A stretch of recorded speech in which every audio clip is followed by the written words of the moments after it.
Hello, it's Philip Taylor speaking from Richmond Green Chambers in London. This morning I'm looking at a really interesting book which has come to us. The title of the book is a little self-explanatory. It's The Law of Legal Services. It's been written by John Gould and it's published by Jordan Publishing. There are quite a large number of contributors. The main ones whom I will mention are Tom Bradford, Michael Stacey, Michael College and Andrew Donovan. Now my wife Elizabeth and I have given this book a title for our written review, which is on the web and in the journals, and we've called it For All Branches of the Legal Profession, a modern up-to-date guide to legal services with emphasis on risk management.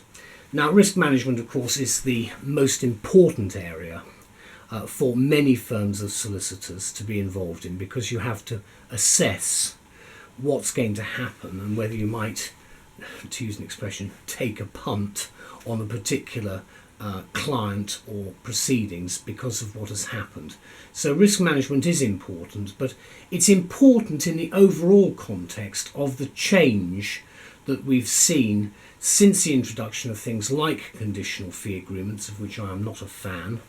But we have seen a tremendous change in the type of legal service available and the way we do our business. And I'm sure that is going to change more in the coming years with the huge increase in the use of technology.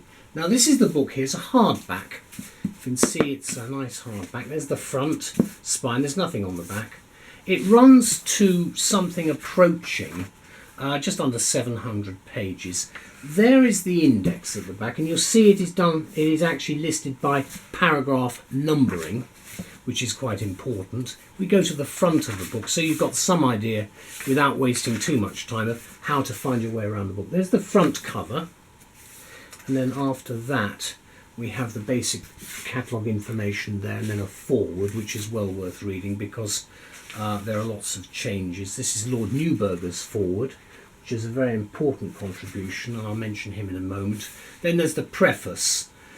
John Gould says this book deals with the complex systems that regulate the provision of legal services and risks faced by individual lawyers in their day-to-day work.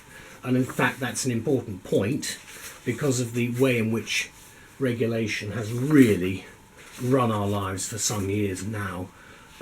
Whether that's right or wrong is not for debate, unfortunately. This is the contents section there, the regulatory framework, which sets out how many different organisations we have. You can see them listed there.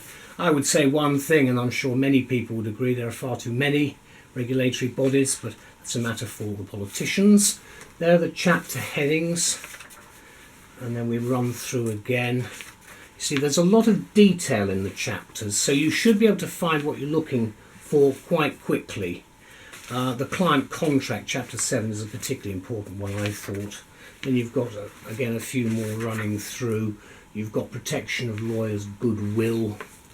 And as you can see, there's a lot of detail here. Lawyers' fees, an interesting one. That's changing again with the new Conservative majority government, because there will be, I think, fairly substantial changes. Chapter 13, the business of legal practice, then an appendix at the back, and then the index. I would say on lawyers' fees that we are going to have some big changes. We could well find the multi-track fixed fee regime coming in there as well. There's the table of cases. And then after that you've got the table of statutes, then professional conduct rules, very substantial area of rules, the SRA rules. Then you get into the actual book itself. It's structured in this way. You can see the chapter heading, then the paragraph numbering is at the sides there, then you've got a little bit of footnoting at the bottom, and it runs through. In fact, the footnoting does start expanding a little bit as you go through. Then right at the end, lawyers' fees, which I said I think will be always of some interest to many people, because of the way that, again, there are going to be changes. Then there are some what is called a resource section, the Law of Legal Services resource section, which is primary and secondary legislation, and a whole list of things that are directly relevant to the book. In other words, it's a form of bibliography, if you like, at the back. But Mr. Gould has come up with a really first-class book, in my view, and certainly something that we within the profession need to have, because we are all, I think, aware of the huge amount of regulatory control over what we do. Whether that's right or wrong is not for this video, but I'm sure everybody will be well aware of the huge amount of concern at the extent of the regulation.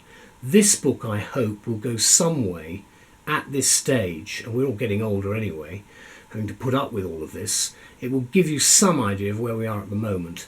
The day may well dawn where we'll have a bit of a clear out of some of this stuff, and we might have just one main structure that would be able to cater for all the problems between lawyers, or between lawyers and clients and so forth, or between basically us and the judiciary, because that element, they are part of the legal profession, isn't really looked at again in the same way at all, although actually at the end of it, it's all public money.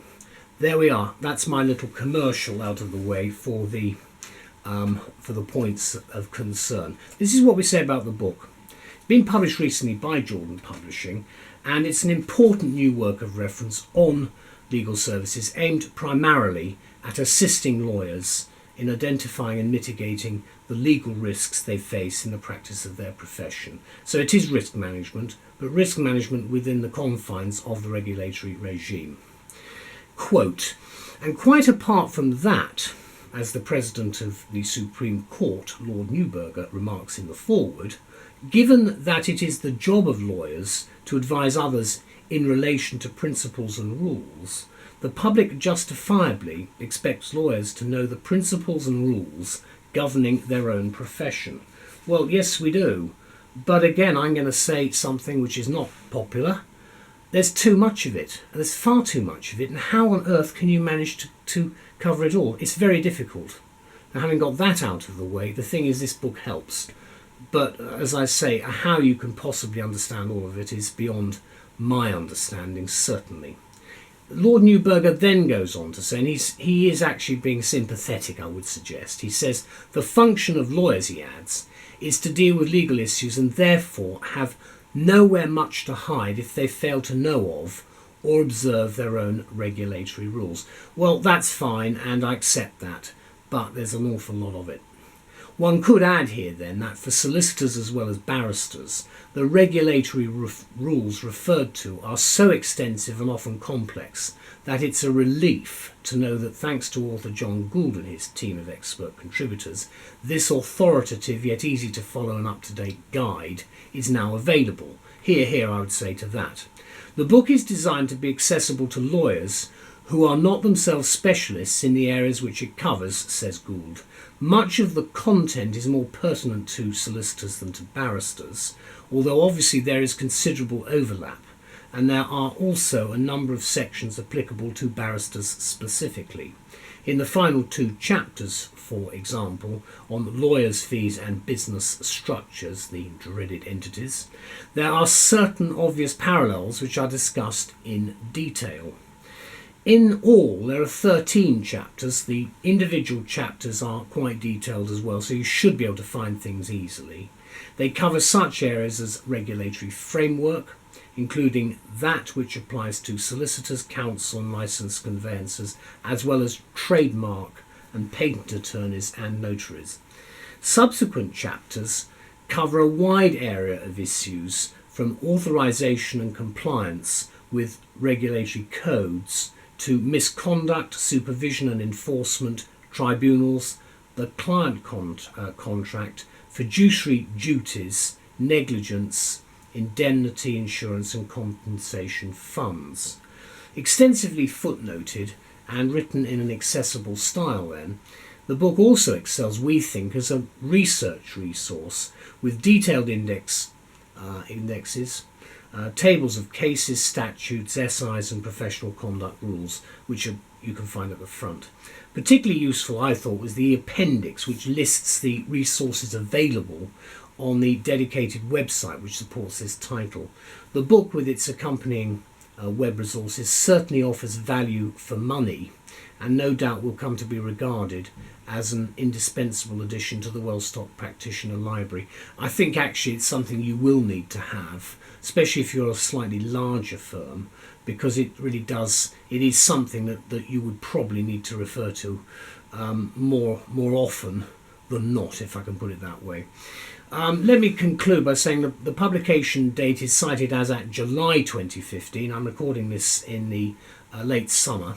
And the law is as stated at the 1st of May 2015, with subsequent cases and changes included where possible. So it's a great contribution to what we've got. Let me just show it again. There's the front, and you can see the names of the people again who've put a lot of work into this. There's opening it in the middle. This is supervision, investigation and enforcement. You can see there. The Dooley case is mentioned, Dooley versus Law Society. You see, you've got quite a lot of case law. You've got a useful amount of footnoting and the paragraph numbering to find things. So it shouldn't be too difficult if you want to find out what you're looking at. Now, I mentioned entities earlier, and again, we get towards the end of it. Insurance and the cab rank rule, that's still around, of course, and insurance and barrister entity regulation. Again, we're into new areas again with entities, and I'm sure there's going to be a lot more work on that in terms of books and everything else in the future. There's the index at the back, as I say, very detailed, and the index is by paragraph numbering, so you have to, that's how you find it, not by page numbering. The page numbers are actually in the top left-hand corner, generally speaking. And the front, just to remind you again, the front, the actual contents, the actual chapter contents are very detailed, so you should find what you're looking for quite easily. Thank you anyway to John and to all his contributors, and of course to Jordan's for taking the lead to publish this. It's a first-class book. It's one you need in your library, and I'm certainly learning a great deal by having read it and now reviewed it. So thank you. Bye-bye.